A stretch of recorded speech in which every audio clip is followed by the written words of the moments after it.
Olá, seja muito bem-vindo. Ter clareza do propósito, de valores, de onde se quer chegar e como é o caminho para as organizações que desejam ter sucesso e aumentar seu impacto na sociedade. E é por isso que hoje o tema vai tratar de um assunto essencial, a gestão estratégica.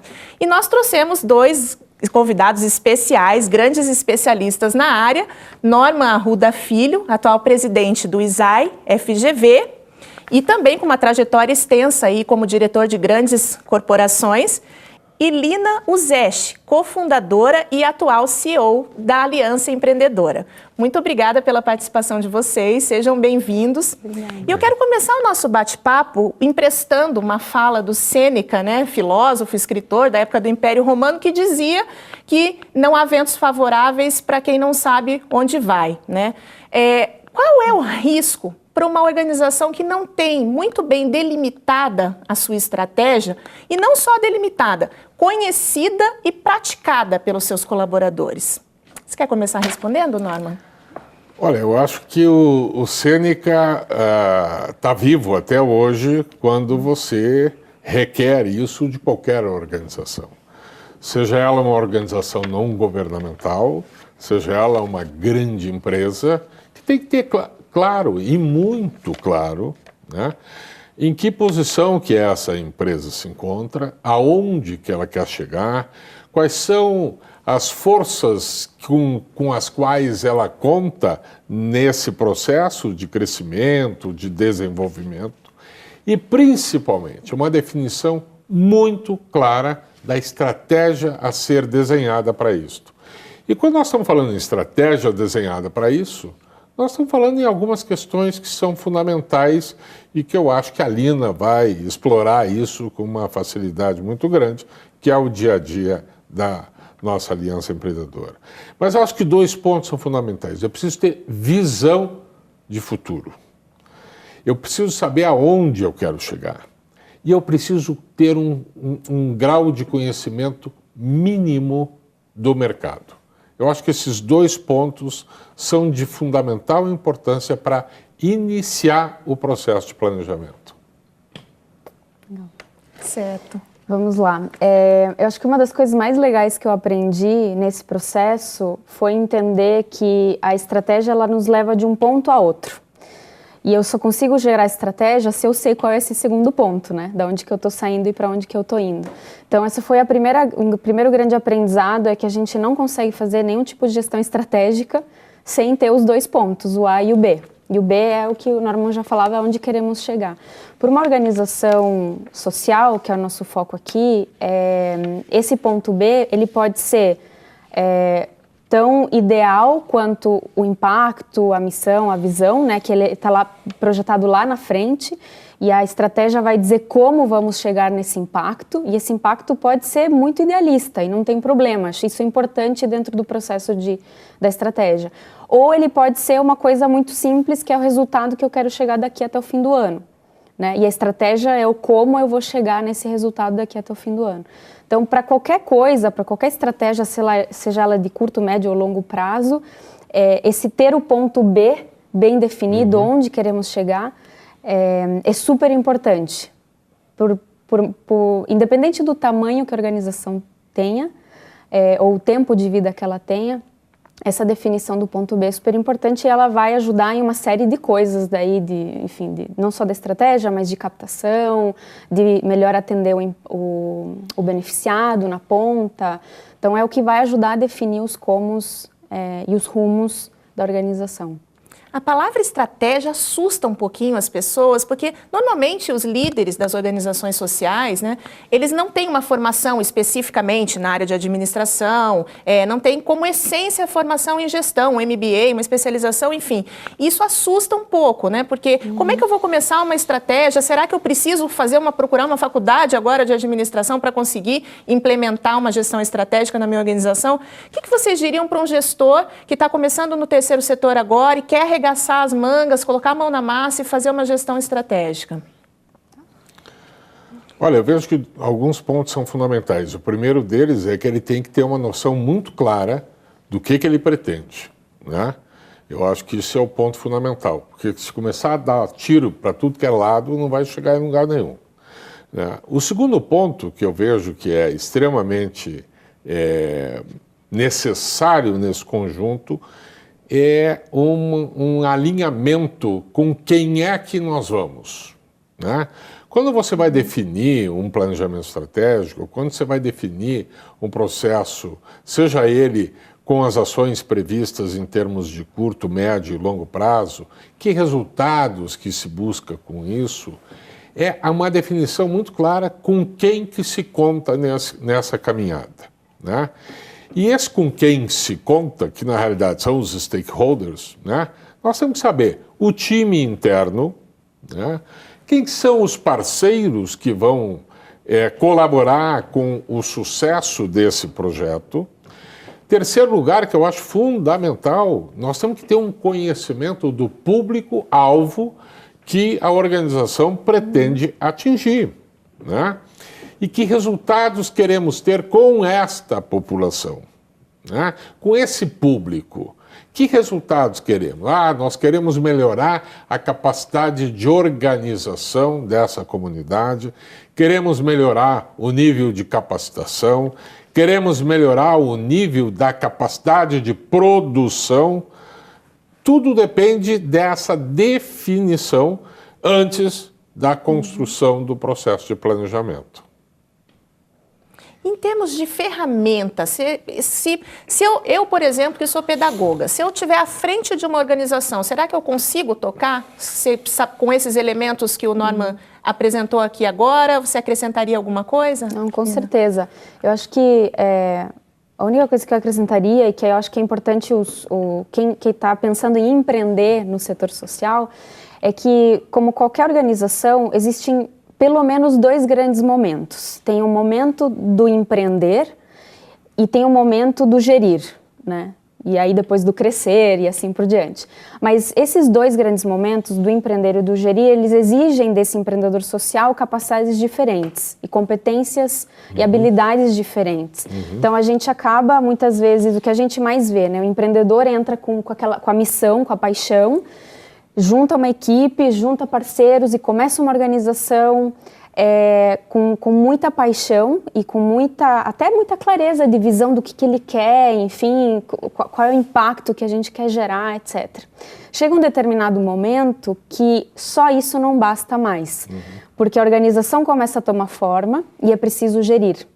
Então vem o segundo momento importante desse processo, dessa curva de maturidade da organização, que é o gerir. E aí entram outras habilidades na roda, né? Então passa-se o tempo de explorar e de dar tiro para tudo que é lado, que é importante também, mas tem um momento que a gente precisa escolher, né? Então a gente entende no que a gente é bom. Né?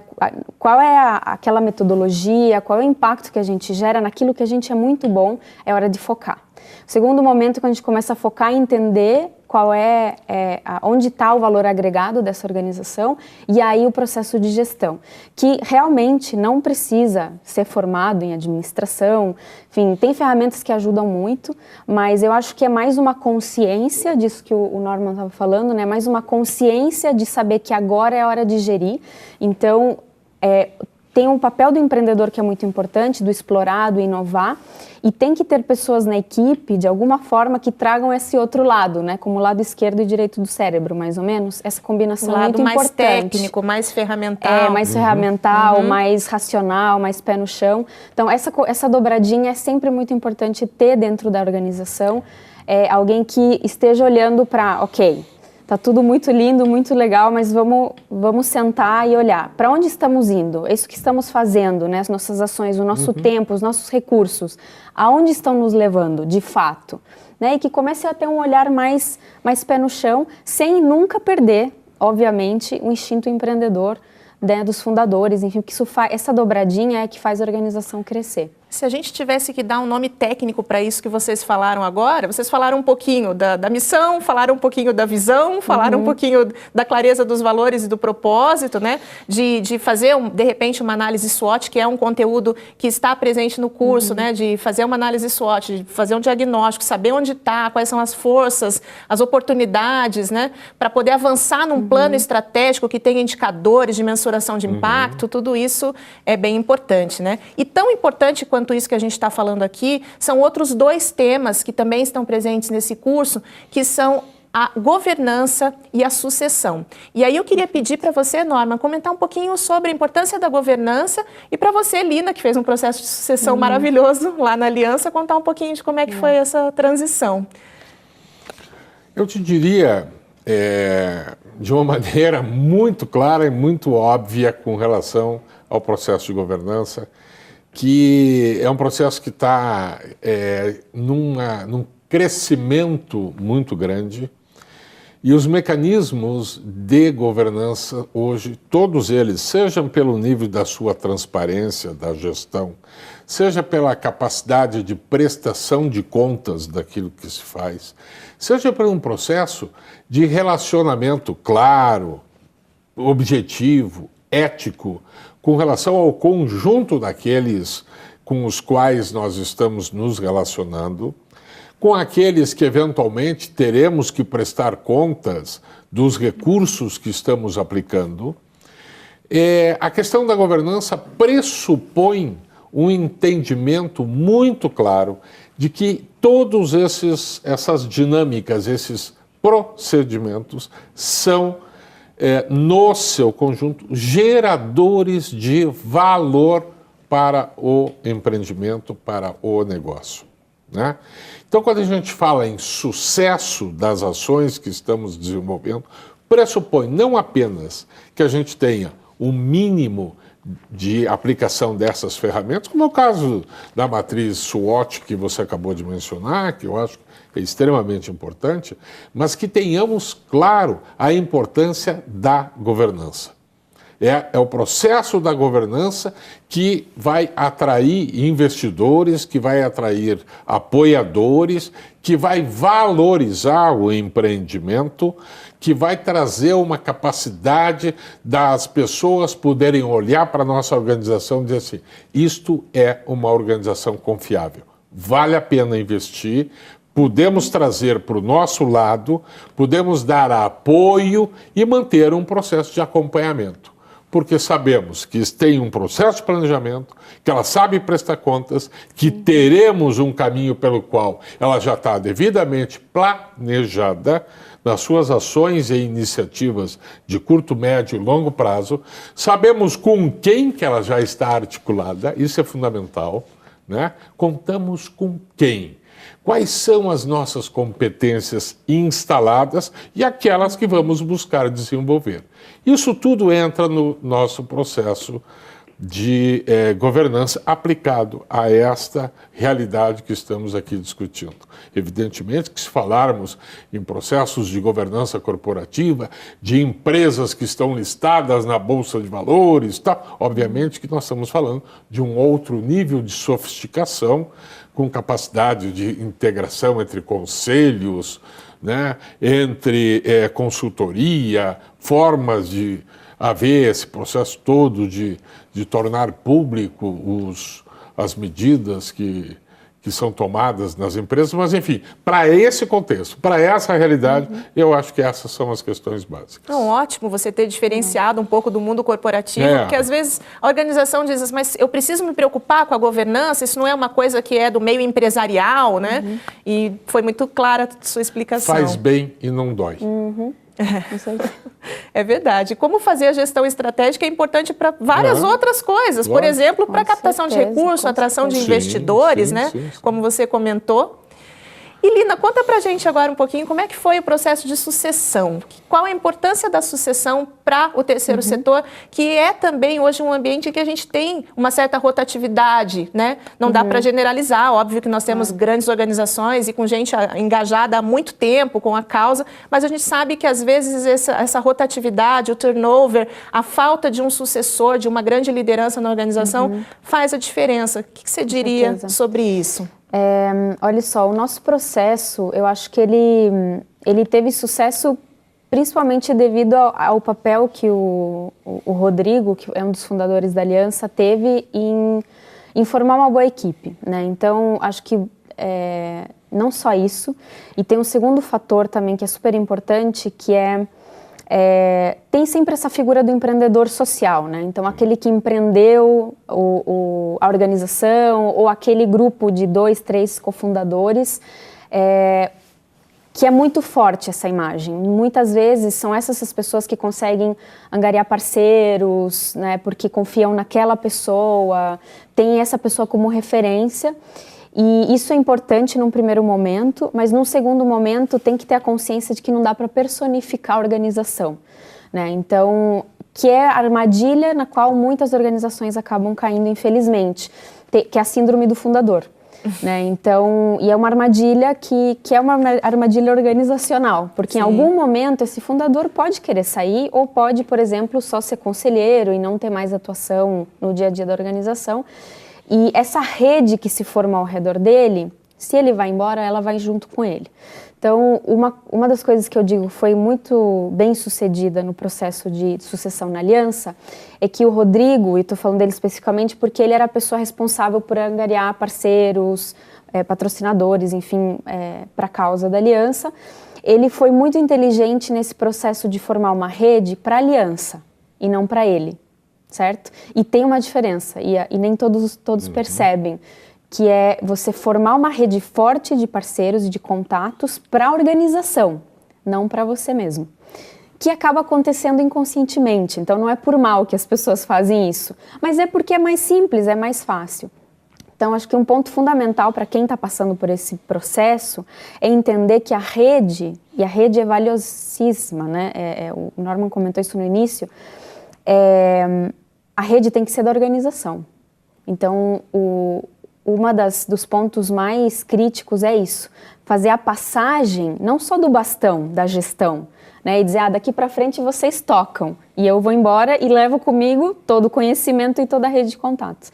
Mas é passar para a organização toda a rede, que a rede é uma das coisas mais valiosas que a organização tem, no caso da Aliança, também, e tomar o tempo que precisa para fazer isso acontecer. Então, o nosso processo de cogestão, ele levou uns 2 anos mais ou menos, se não mais, que a gente foi fazendo sem querer, talvez, mas conscientemente, ele deve ter levado uns 2 anos de eu ir junto nas reuniões, as pessoas me conhecerem, assim, quem não me conhecia ainda passava a me conhecer, então, e aí a gente foi passando o bastão de pouquinho em pouquinho, enfim, nas reuniões institucionais, nas apresentações, palestras, participação em eventos, e assim, aos poucos, uma figura vai saindo e outra vai entrando, mas é isso, tem que investir tempo, com certeza não dá para fazer de uma hora para outra, e tem que ter a humildade de saber que a rede é da organização em algum momento, e que, óbvio,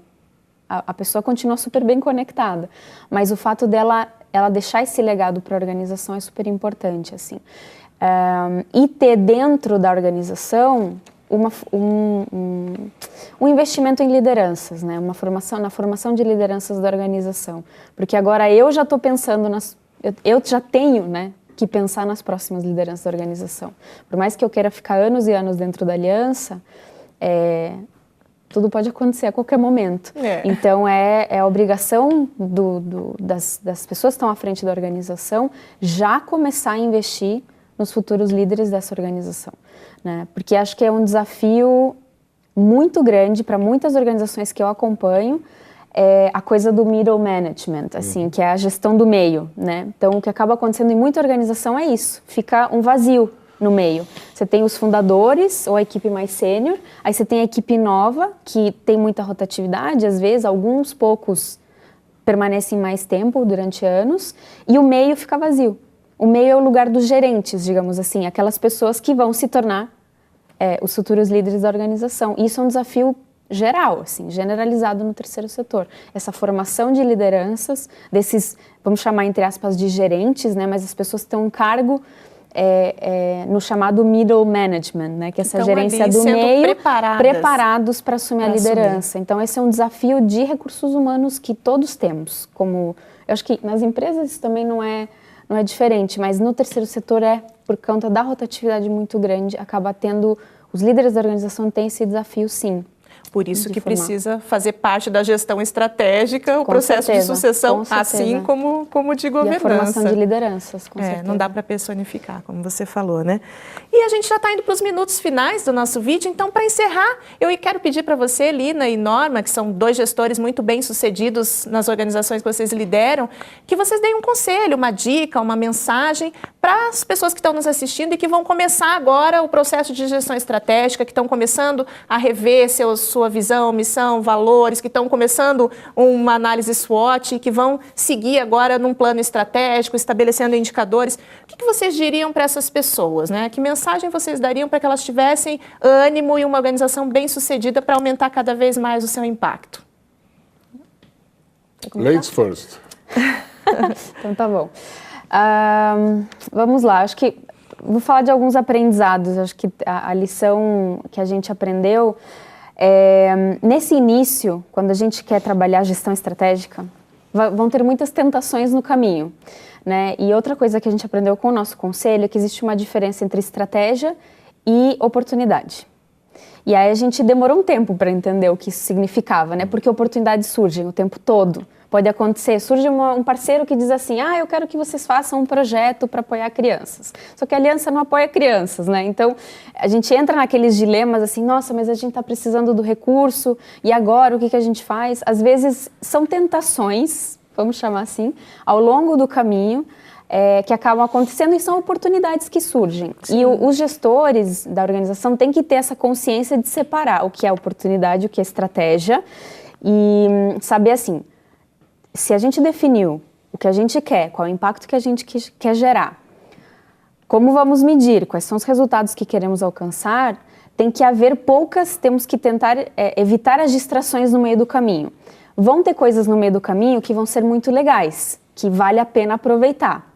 Vai ter coisas que não. Manter o foco. Manter o foco. Então, eu diria que para a aliança, o que teve o maior efeito no crescimento foi quando a gente entendeu qual era o nosso foco, qual era o nosso propósito, no que a gente era bom, e a gente se agarrou nisso. E a partir dali, eu diria que foi o momento da virada, assim, de entender onde estava, onde a gente agregava valor de fato, e em cima disso construímos indicadores de impacto, construímos estratégia, a expansão do impacto veio a partir dessa definição de foco, né? E de saber que agora a gente já sabe para o que dizer não. Eu acho que essa é a parte mais difícil, é aprender como e ao que dizer não. Então, esse é o maior desafio que os gestores vão ter no seu caminho de definir estratégias e de fazer seu planejamento estratégico. É verdade, Lina, você falou um tema super importante. Saber o que não fazer faz parte, inclusive. Não é definir só o que fazer, o que não fazer também é tão importante quanto, né? Obrigada, Lina. Ser seletivo nesse processo é muito importante. Né? Porque são várias as oportunidades que surgem, enfim. Mas eu considero que tem uma questão chave nisso, que é o fato de que as pessoas têm que ser corajosas. As pessoas têm que saber que elas são a força maior do seu time, elas são a força maior da inovação desse processo todo, porque as pessoas vão estar inovando permanentemente, né? E principalmente, né, criar esse ambiente favorável à inovação. Porque às vezes nós temos que inovar, mas aí sim, vamos inovar de acordo com o meu modo de pensar. Isso pode, isso não pode. Acabou.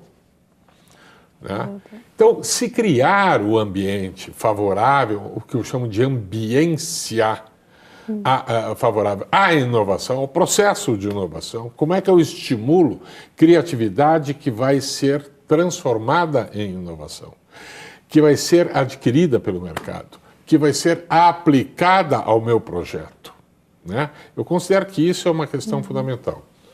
A outra, eu acho que é a outra questão fundamental, que é o seguinte, a liderança tem que acreditar no futuro da sua organização, né?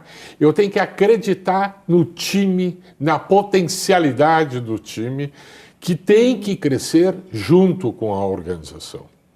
Eu, como líder dentro de uma organização, eu tenho que ser um líder, no mínimo, educador, com visão estratégica, olhando para o futuro, olhando para o mercado para saber o seguinte, eu tenho que evitar estar trabalhando dentro de uma determinada linha que já está obsoleta, que está sendo contrariada.